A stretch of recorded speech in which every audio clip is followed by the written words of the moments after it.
السلام علیکم ورحمۃ اللہ وبرکاتہ۔ ناظرین کرام، بسم اللہ الرحمن الرحیم، اللہم صلی وسلم علی نبینا محمد۔ آپ کو خوش آمدید کہتے ہیں اور سلسلہ جاری ہے دورہ ترجمہ قرآن کا، اور اللہ تعالیٰ کی توفیق سے سورہ آل عمران کی تکمیل ہو چکی ہے۔ بات کو آگے بڑھاتے ہیں، اگلی سورت سورۃ النساء، اور نام سے کیا ظاہر ہے، عورتوں کے حوالے سے کلام آ رہا ہے۔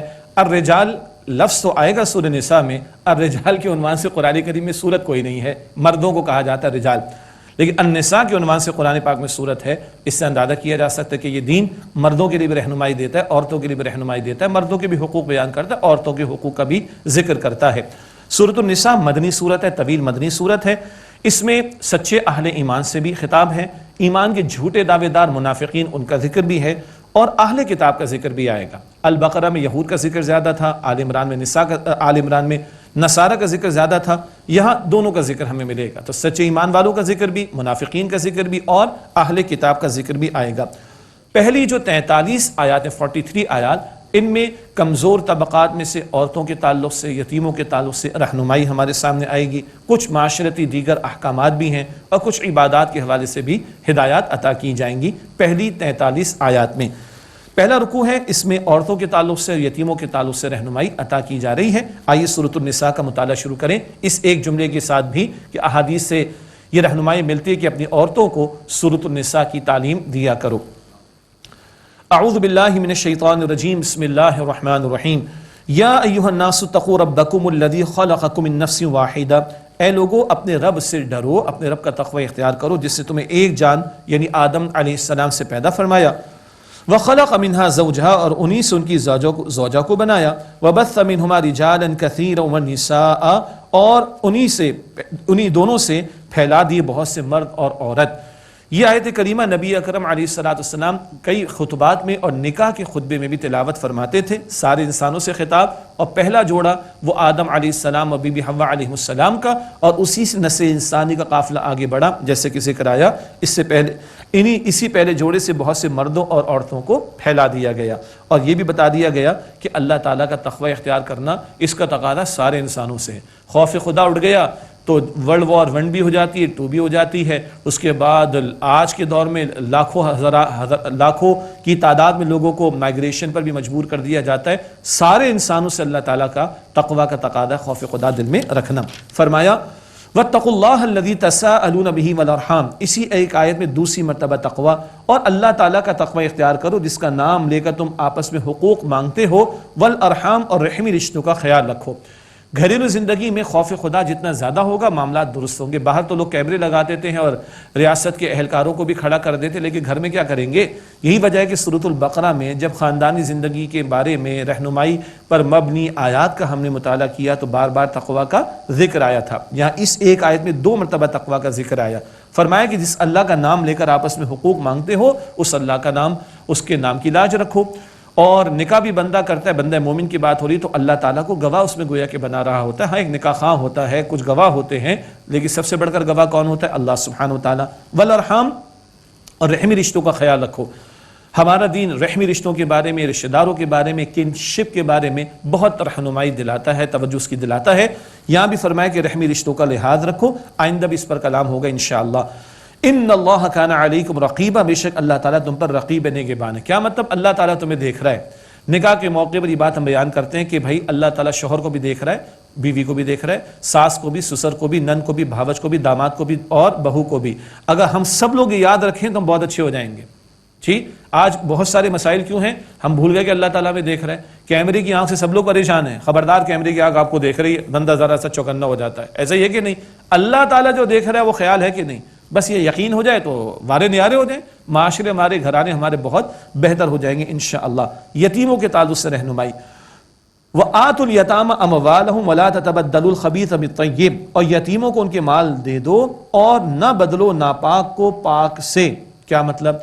ایک یتیم تمہاری کفالت میں آ گیا، سرپرستی میں آ گیا، اس کے والد نے اس کا مال چھوڑا، اس کے حوالے کر دو، اور ایسا نہ کرو تمہاری سرپرستی میں تو اس کا مال ہڑپ کرتے چلے جاؤ، اپنا ردی اس کے حوالے کرو، اس کا بہتر جو ہے تم خود استعمال کر لو، ایسا نہ کرو۔ فرمایا وَلَا تَأْكُلُوا أَمْوَالَهُمْ إِلَىٰ أَمْوَالِكُمْ، اور ان کے مال نہ کھاؤ اپنے مالوں کے ساتھ ملا کر۔ یہ تو گنجائش دی گئی تھی کہ چلو الگ الگ ہانڈی بناؤ گے، الگ الگ انتظام کرو گے، مشکل ہوگی، لیکن ایسا نہ کہ اس ملانے کے چکر میں اس غریب کے بیچارے کا مال ہی ہڑپ کر جاؤ۔ یتیم کا مال ہڑپ کرنا یہ کبیرہ گناہوں میں سے ایک بہت بڑا گناہ ہے، اللہ تعالیٰ حفاظت فرمائے، آگے بھی ذکر آئے گا۔ انہ کان حوبا کبیرا، بے شک یہ بڑا گناہ ہے، خود اللہ تعالیٰ فرما رہا ہے۔ وَإِنْ خِفْتُمْ اللہ تقسطوا فی الیتامی، اور اگر تم کو ڈر ہو کہ تم یتیم، مراد یتیم لڑکیاں ہیں، سیدہ عائشہ صدیقہ رضی اللہ تعالی عنہ نے بھی اس کی وضاحت فرمائی، اور اسی سورہ نساء میں آیت نمبر 127 میں بعد میں وضاحت آ بھی جائے گی۔ وہ کیا ہے بھلا کہ اس معاشرے میں یتیموں کے ساتھ ظلم و ستم ہوتا، اور ایک یتیم لڑکی، بہرحال اس کے والد کا انتقال ہو گیا تو اس کے کزنس وغیرہ اس سے نکاح کرتے، مہر بھی دینا نہیں پڑے گا، کم میں جان چھوٹ جائے گی، یہ اسے بھی نکاح کرتے کہ چلو اس کا مال ہڑپ کر لیں گے، استغفر اللہ، تو اس حوالے سے توجہ دلائی گئی۔ وَإِنْ خِفْتُمْ اللہ تقسطوا فی الیتامی، اور اگر تمہیں اندیشہ ہو کہ تم یتیم لڑکیوں کے حق میں انصاف نہ کر سکو گے، عدل نہ کر سکو گے، فَانْكِحُوا مَا طَابَ لَكُم مِّنَ النِّسَاءِ مَثْنَىٰ وَثُلَاثَ وَرُبَاعَ، تو نکاح کر لو جو تمہیں عورتیں بھلی لگیں، دو دو اور تین تین اور چار چار۔ یہ وہ آیت کریمہ ہے کہ جس میں اللہ تعالیٰ نے اہل ایمان کو، مردوں کو یقیناً اجازت دی ہے ایک وقت میں زیادہ سے زیادہ 4 نکاحوں کی۔ ایک تو یتیموں کے ساتھ بے انصافی کا معاملہ نہ ہو اور عدل کا تقاضا پورا کیا جائے، وہ اپنی جگہ ایک بات ہے، اور ساتھ یہاں پر بتایا جا رہا ہے کہ تمہیں آپشن ہے، یہ ظلم تو نہ کرو کہ کسی یتیم لڑکی سے تم نکاح کر کے مال ہڑپ کر جاؤ، نکاح کرنے کے لیے اور بھی عورتیں معاشرے میں دستیاب ہیں، تو تم 2 کر سکتے ہو، 3 کر سکتے ہو، میکسیمم 4۔ یہ قرآن حکیم ہے جس نے آ کے لمٹ لگائی، ورنہ زمانے جاہلیت میں اور ماضی میں جو ہے کوئی لمٹ نہیں ہوتی، جتنی چاہتا ایک شخص بیویاں رکھتا تھا۔ اسلام نے آ کر، یہ نبی اکرم علیہ السلام کی شریعت نے آ کر یہ لمٹ لگائی، نمبر 1۔ نمبر 2، اللہ تعالیٰ نے اجازت دی ہے تو ایمان والا تو سرنڈر کرے، بس اللہ کا حکم، اللہ تعالیٰ نے اجازت دی، بات ختم۔ باقی جو اعتراض کر رہے ہیں وہ اپنے ایمان کی خیر منائیں، باقی غیر اگر اعتراض کریں تو ان کے ہاں تو زنا کی کوئی حد ہی نہیں ہے، زنا کے نتیجے میں گندگی، فحاشی اور یعنی اور بربادی کی کوئی حد نہیں ہے، ان سے کیا بات کی جائے؟ یہ تو وہ خیال کرے گا جس کو گھر بسانا ہو، یہ تو وہ خیال کرے گا جس کو اپنی عفت اور پاک دامنی عزیز ہو، یہ تو وہ خیال کرے گا جو کسی عورت کو پروٹیکشن دینا چاہتا ہو، کفالت میں لے کر اس کے ساتھ بھلائی کا معاملہ کرنا چاہتے ہو۔ تو قرآن حکیم اجازت دیتا ہے، ہاں آگے ذکر آئے گا عدل کے ساتھ، اور کبھی ضرورت بھی پیش آتی ہے، کبھی جنگی حالات کے موقع پر بھی ایسی ضرورت پیش آ سکتی ہے، افراد اگر شہید ہو جائیں، مرد اگر شہید ہو جائیں تو بیوہ عورتوں کا کیا معاملہ ہوگا، اور کبھی اس کے علاوہ عموم کے اعتبار سے بھی ہو سکتا ہے۔ دنیا کے اندر بہت سارے ممالک میں عورتوں کی تعداد زیادہ ہے، مردوں کی تعداد کم ہے، تو اگر تمام مردوں اور عورتوں کے نکاح ہو جائیں گے تو جو عورتیں بغیر نکاح ہوں گی کیا کریں گے؟ ان کا چھوڑ دیں گے ایسے ہی ان کو، تو لا محالہ قرآن کریم اس کی اجازت دیتا ہے۔ اسی طریقے پر بعض مرتبہ ایک شخص کی بیوی ہے، معذور ہو گئی ہے، کوئی بیماری میں مبتلا ہو گئی، کیا کرے؟ فارغ کر کے اس کو گھر سے نکال دے؟ نہیں بھائی، اس مرد کو اجازت دی گئی ہے کہ وہ افورڈ کر سکتا ہے، عدل کے تقاضے پورے کرے، ایک اور نکاح کر لے، اس کو بھی پروٹیکشن مل جائے گی اور اس کی خواہش کی بھی تکمیل ہو جائے گی جو اللہ تعالیٰ نے فطری جذبہ رکھا۔ باقی اور بہت ساری حکمتیں جو دین نے بیان فرمائیں، ہم تو مسلمان ہیں، اللہ نے اجازت دی ہے، بات ختم۔ اور محمد مصطفیٰ علیہ السلام نے کئی نکاح کر کے دکھائے، بات ختم۔ اور محمد مصطفیٰ علیہ السلام نے بیواؤں سے نکاح کر کے بھی دکھائے، یہ بھی بات ہمارے سامنے رہنی چاہیے، مگر یہ اجازت اللہ کا دین عطا کرتا ہے۔ ہاں آگے فرمایا فَإِنْ خِفْتُمْ أَلَّا تَعْدِلُوا فَوَاحِدَةً أَوْ مَا مَلَكَتْ أَيْمَانُكُمْ، پھر اگر تمہیں اندیشہ ہو کہ تم عدل نہ کر سکو گے تو ایک ہی پر اکتفا کر لو، یعنی اگر جس کو اندیشہ ہے کہ وہ عدل نہیں کر سکتا تو ایک ہی پر اکتفا کر لے۔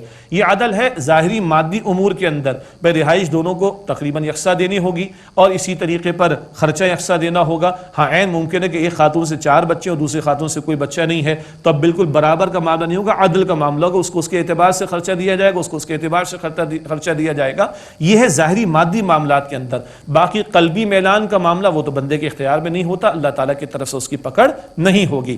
لیکن یاد رہے کہ کچھ تو کچھ اسی عدل کی بات کرتے ہیں، اور عدل تو اولاد میں بھی ہونا چاہیے، عدل تو معاملات زندگی میں ہونا چاہیے، عدل رشتہ داروں میں بھی ہونا چاہیے، عدل امپلائیز میں بھی ہونا چاہیے، وہاں کوئی بات نہیں کرتا۔ بس وہی غیروں کی نقالی میں دجالی تہذیب کے جو ہم نوا ہیں ان کے پریشر میں آ کر نگیشن کرنا شروع کرتے ہیں، اور اسلام نے جو گنجائش دی ہے 2 یا 3 یا 4 کی، اس کی نفی کے اندر ہی معاذ اللہ لگ جاتے ہیں۔ یہ مرعوبیت سے، غلامانہ ذہنیت سے باہر نکلیں، عدل کرنا ہے، ساری جگہوں پر عدل ہونا چاہیے، نہ کہ صرف یہ کہ کسی کی 1 سے زائد بیویاں ہو تو وہیں پہ عدل کا جھنڈا لے کر کھڑا ہو کر اس کے اوپر پریشر ڈالنے کی کوشش کی جائے، یہاں بھی عدل کی ضرورت ہے۔ بہرحال فرمایا کہ فَإِنْ خِفْتُمْ أَلَّا تَعْدِلُوا فَوَاحِدَةً، پھر اگر تمہیں اندیشہ ہو کہ تم عدل نہ کر سکو گے تو ایک ہی پر اکتفا کرو. یہ ہے اللہ تعالیٰ کا بڑا پیارا دین, اس نے توازن عطا فرمایا ہے. اور آگے ذکر آ بھی جائے گا بعد میں. ایسا نہ ہو کہ ایک پر تم اتنے مائل ہو جاؤ کہ دوسری کو لٹکتا چھوڑ دو کہ لگے اس بیچاری کا, اگر دوسری کسی کی بیوی ہے کوئی پوچھنے والے کوئی نہیں ہے, اس کی اجازت نہیں ہے.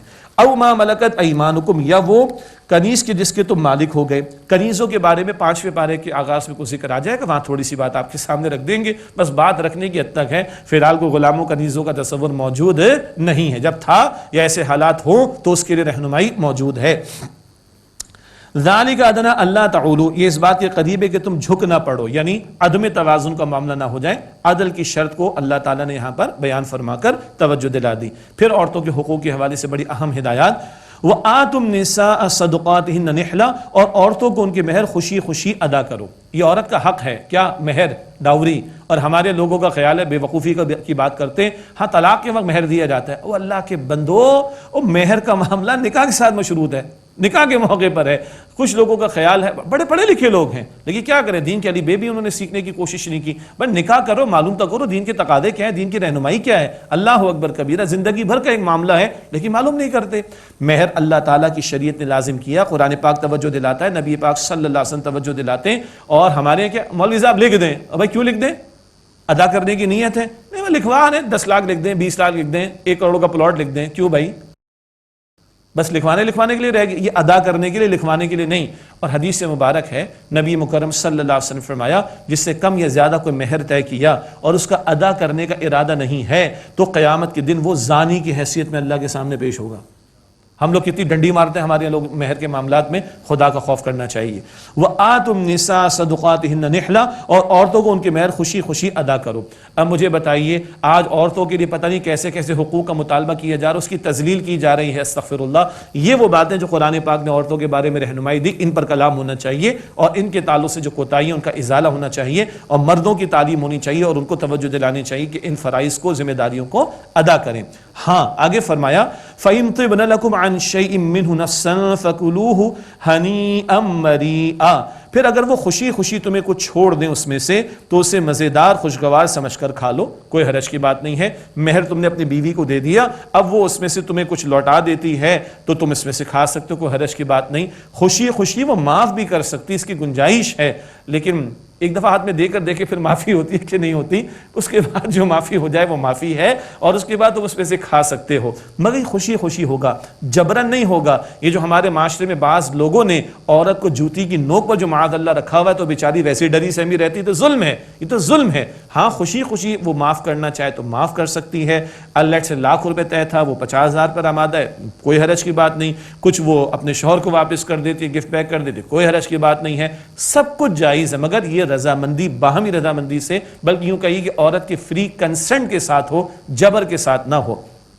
اب یتیموں کے بارے میں رہنمائی, کیا پیارا کلام ہے. کبھی آسمان و زمین کی سیر کراتا ہے, ہم اشارتاً بات کہہ دیتے ہیں, تخلیق کائنات, بگ بینگ کا اشارہ آ جاتا ہے, ہم کہتے ہیں ایکسپینڈنگ یونیورس, قرآن کریم اشارہ کرتا ہے بلیک ہولز کی طرف. اشارہ تو میں نہیں کہہ رہا کہ حتمی ایک بات ہے, لیکن اشارتاً بات قرآن پاک میں, کہاں قرآن کائنات کی سیر کرا رہا ہوتا ہے اور کہاں قرآن پاک اس زمین پر ہمارے قدم کو جما کر ہمارے گھرانوں کو بہتری عطا فرمانا چاہتا ہے. اب یتیموں کے بارے میں فرمایا جا رہا ہے, وَلَا تُؤْتُوا السُّفَهَاءَ أَمْوَالَكُمُ الَّتِي جَعَلَ اللَّهُ لَكُمْ قِيَامًا, اور مت دو کم عقلوں کو ان کے مال جو اللہ تعالیٰ نے تمہارے لیے زندگی گزارنے کا سہارا بنایا ہے.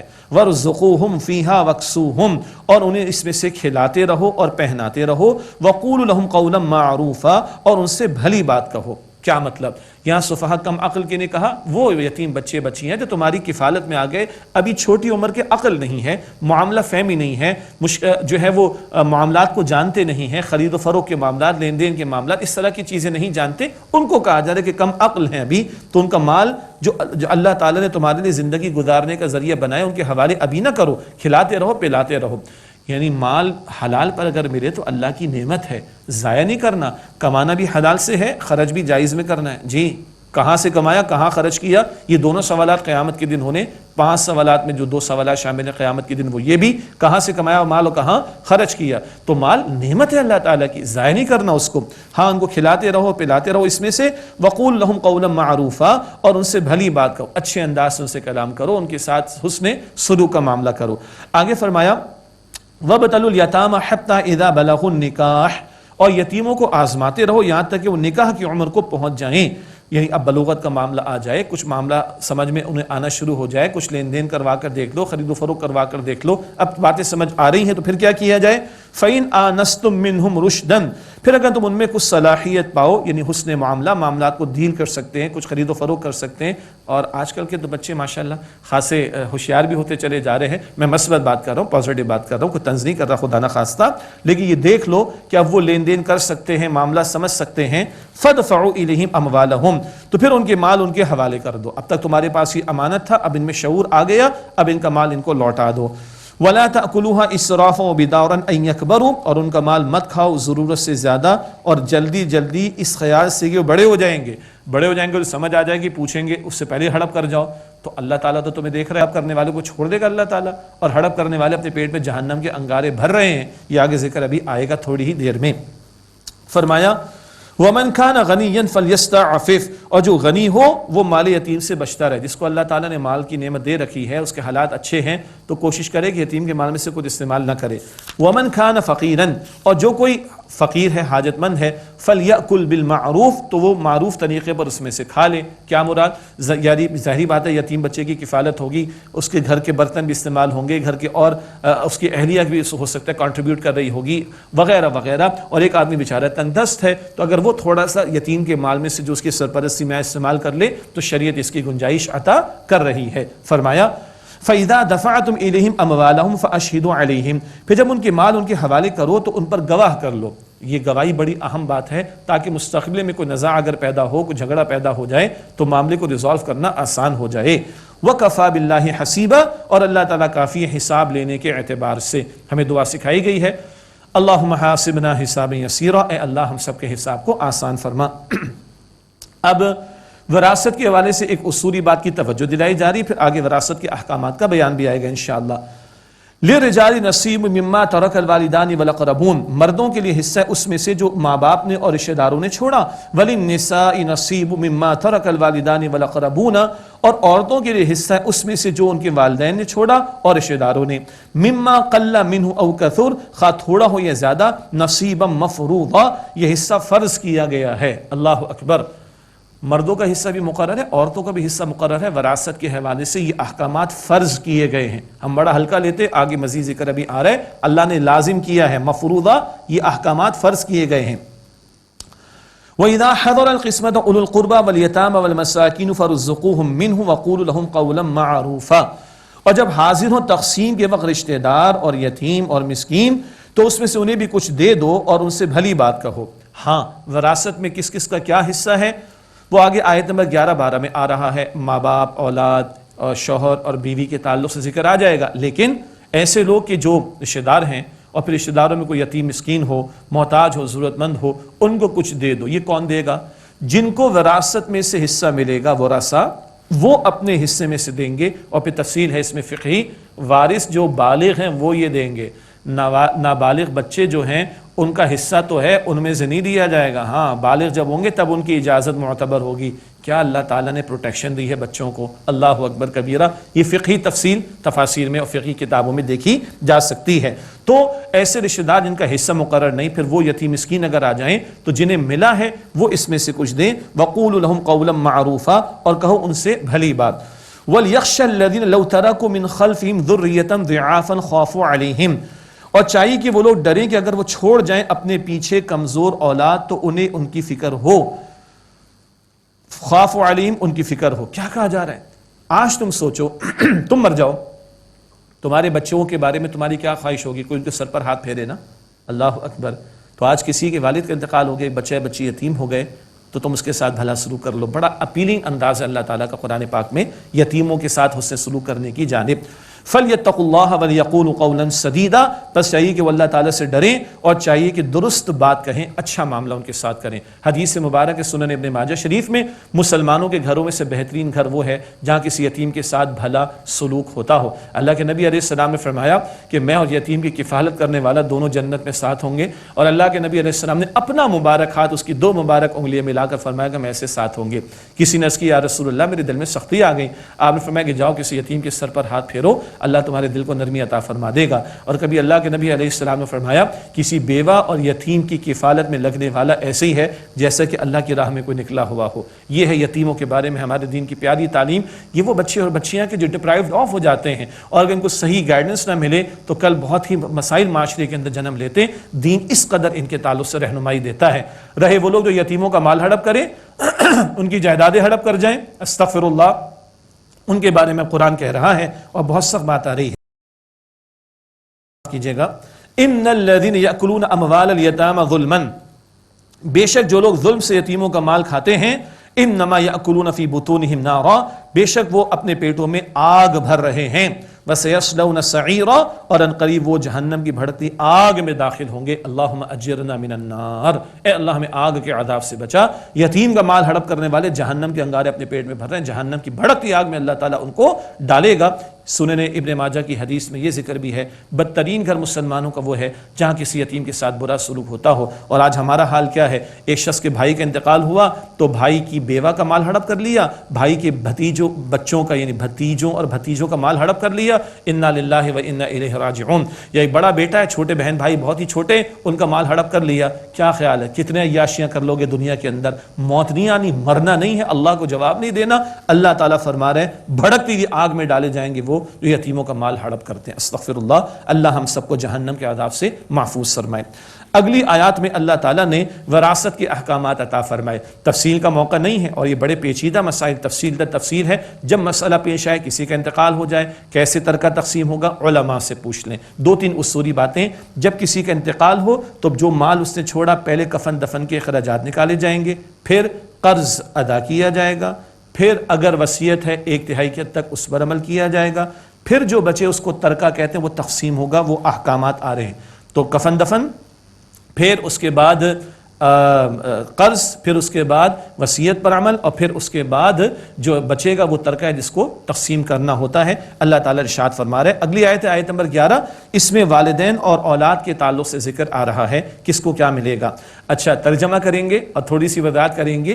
تفصیلی احکامات تو ہمارا میدان بھی نہیں ہے، فقہی میدان ہمارا میدان نہیں، ہم بالکل کھلے الفاظ میں بات عرض کرتے ہیں۔ جب مسئلہ پیش آئے تو پھر علماء کی طرف رجوع کرنا چاہیے، فتویٰ لے کر معلوم کر کے عمل کرنا چاہیے۔ ہاں، موٹی موٹی بات ذہن میں بیٹھی ہوگی تو انشاءاللہ تعالی جب معاملات پیش آئیں گے تو توجہ رہے گی۔ فرمایا یوصیکم اللہ فی اولادکم، اللہ تعالیٰ تمہیں وصیت فرماتا ہے تمہاری اولاد کے بارے میں۔ للذکر مثل حظ الانثیین، مرد کا حصہ 2 عورتوں کے برابر ہے۔ کیا مطلب؟ عورت کا آدھا کر دیا؟ او بھائی، اللہ تعالیٰ نے شریعت کی تعلیم میں معاف کیجیے گا کفالت کی ذمہ داری مرد پر رکھی ہے۔ بیٹی ہے تو باپ کی کفالت میں ہے، بیوی ہے تو شوہر کی کفالت میں، ماں ہے تو بیٹے اگر بڑے تو ان کی کفالت میں، اللہ اکبر کبیرہ، اور بہن ہے تو بھائی کی کفالت میں آ جائے گی، وغیرہ وغیرہ۔ پھر بھی آدھا حصہ دیا گیا ہے۔ مردوں پر کفالت کی ذمہ داری زیادہ، اس اعتبار سے ذرا زیادہ حصہ دیا گیا۔ اور کس نے دیا ہے؟ اللہ تعالیٰ نے۔ کلیئر؟ للذکر مثل حظ الانثیین، مرد کا حصہ 2 عورتوں کے برابر ہے۔ کچھ ٹیکنیکل مسائل ہیں جہاں برابر ہو جاتا ہے مرد عورت کا، 1-2 مثالیں آگے آ جائیں گی انشاءاللہ۔ فَإِن كُنَّ نِسَاءً فَوْقَ اثْنَتَيْنِ فَلَهُنَّ ثُلُثَ مَا تَرَكَ، پھر اگر عورتیں ہوں 2 سے زیادہ تو ان کے لیے اس میں سے 2/3 ہے جو وارث نے چھوڑا۔ اگر 2 بیٹیاں ہیں اور 2 سے زائد ہوں یا 2 ہوں تو بتایا جا رہا ہے فَلَهُنَّ ثُلُثَ مَا تَرَكَ، تو ان کے لیے اس میں سے 2/3 ہے جو وارث نے چھوڑا۔ وَإِن كَانَتْ وَاحِدَةً فَلَهَا النِّصْفُ، اور اگر ایک ہی ہو تو اس کے لیے نصف ہوگا۔ اگر کسی کی ایک بیٹی ہے تو نصف ملے گا، اور فقہا نے وضاحت فرما دی اگر ایک ہی بیٹا ہے تو اس کو پورا مل جائے گا۔ کیوں؟ بیٹی کا آدھا اور بیٹے کا اس سے دگنا ہے۔ یہ تو ہوا اولاد کے تعلق سے۔ آگے فرمایا والدین کے بارے میں، وَلِأَبَوَيْهِ لِكُلِّ وَاحِدٍ مِّنْهُمَا السُّدُسُ مِمَّا تَرَكَ إِن كَانَ لَهُ وَلَدٌ، اور اس کے مرنے والے کے ماں باپ کے لیے دونوں میں سے ہر ایک کا 6واں حصہ ہوگا، 1/6۔ دیکھیں یہاں برابر ہو رہا ہے، ٹیکنیکل بات ہے، تفصیل کا موقع نہیں۔ اور اس کے ماں باپ کے لیے دونوں میں سے ہر ایک کا 6واں حصہ ہے، اس میں سے مما ترک، جو اس میت نے چھوڑا، ان کان لہو ولد، اگر اس میت کی اولاد ہو۔ اگر اولاد ہے تو ماں باپ کو 1/6 ملے گا۔ فَإِن لَمْ يَكُنْ لَهُ وَلَدٌ، پھر اگر اس کی اولاد نہ ہو، وَوَرِثَهُ أَبَوَاهُ فَلِأُمِّهِ الثُّلُثُ، اور ماں باپ ہی اس کے اگر وارث ہوں تو اس کی ماں کا 1/3 حصہ ہوگا۔ اگر اولاد نہیں اور صرف ماں باپ والد سے اور کوئی نہیں تو ماں کا 1/3 ہوگا، تو باپ کا کتنا ہوگا؟ 2/3 2/3۔ فَإِن كَانَ لَهُ إِخْوَةٌ فَلِأُمِّهِ السُّدُسُ مِن بَعْدِ وَصِيَّةٍ يُوصِي بِهَا أَوْ دَيْنٍ۔ پھر اگر اس میت کے کئی بہن بھائی ہوں تو اس کی ماں کا 6واں حصہ ہوگا۔ سبحان اللہ، اگر بہن بھائی بھی ہیں تو ماں کا 6واں حصہ ہوگا، تو باپ کا کتنا ہوگا؟ 5/6 ہوگا۔ کیوں؟ ماں باپ زندہ ہو تو بہن بھائیوں کو نہیں جاتا، جب والد کا انتقال ہوگا تو پھر بہن بھائیوں کو وہاں سے مل جائے گا۔ دوبارہ پڑھ لیتے ہیں۔ پھر اگر اس میت کے کئی بہن بھائی ہوں تو اس کی ماں کا 6واں حصہ گویا باپ کا 5/6 ہوگا۔ من بعد وصیت یوصی بہا او دین، اس وصیت کے بعد جو وہ کر گیا یا قرض ادا کرنے کے بعد۔ یہاں وصیت کا ذکر پہلے اور قرض کا ذکر بعد میں، لیکن اس پر امت کے علماء کا اتفاق ہے، قرض پہلے ادا ہوگا پھر وصیت پر عمل ہوگا۔ وصیت کی اہمیت کو بیان کیا گیا ہے، قرض والا تو سر پر آ کر کھڑا ہو جائے گا، وصیت والے کو تو پتہ بھی نہیں ہوگا، تو وصیت کی اہمیت کا ذکر کرنے کے لیے پہلے بیان ہے، ورنہ قرض پہلے ادا ہوتا ہے پھر وصیت پر عمل۔ آباؤکم و ابناؤکم لا تدرون ایہم اقرب لکم نفعا، تمہارے باپ اور تمہارے بیٹے تمہیں معلوم نہیں کہ ان میں کون تمہارے لیے نفع پہنچانے میں نزدیک تر ہے، تم نہیں جانتے، اللہ جانتا ہے، اس نے احکامات دیے۔ فریدۃ من اللہ، یہ اللہ تعالیٰ کا مقرر کیا ہوا حصہ ہے، فرض کیا ہوا۔ ان اللہ کان علیما حکیما، بے شک اللہ تعالیٰ خوب علم رکھنے والا، حکمت والا ہے۔ ناظرین کرام، اسی پر اکتفا کرتے ہیں اور دعا کے ساتھ محفل کا اختتام کرتے ہیں۔ بسم اللہ الرحمن الرحیم، اللہم صلی وسلم علی نبینا محمد، ربنا تقبل منا انک انت السمیع العلیم وتب علینا انک انت التواب الرحیم، ربنا لا تزغ قلوبنا بعد اذ ہدیتنا وہب لنا من لدنک رحمہ انک انت الوہاب۔ اے اللہ ہماری جانب سے یہ ساری محنتیں قبول فرما لے، ہمارے صغیرہ کبیرہ گناہوں کو بخش دے۔ اے اللہ ہم سب کی، ہمارے ماں باپ کی، ہمارے گھر والوں کی اور تمام مسلمانوں کی مغفرت فرما۔ اے اللہ آج مہلت فائدہ اٹھا کر کل کی ہمیشہ کی زندگی کی تیاری کی توفیق دے۔ اے اللہ کل حضور علیہ السلام کے سامنے ہمیں رسوا نہ کرنا۔ اے اللہ کل کی ذلت اور رسوائی سے ہم سب کی حفاظت فرما دے۔ اے اللہ ہم سب کو جہنم سے محفوظ فرما دے۔ اے اللہ ہم سب کو جنت الفردوس عطا فرما دے۔ وصلی اللہ علی النبی الکریم وعلی آلہ واصحابہ اجمعین برحمتک یا ارحم الراحمین۔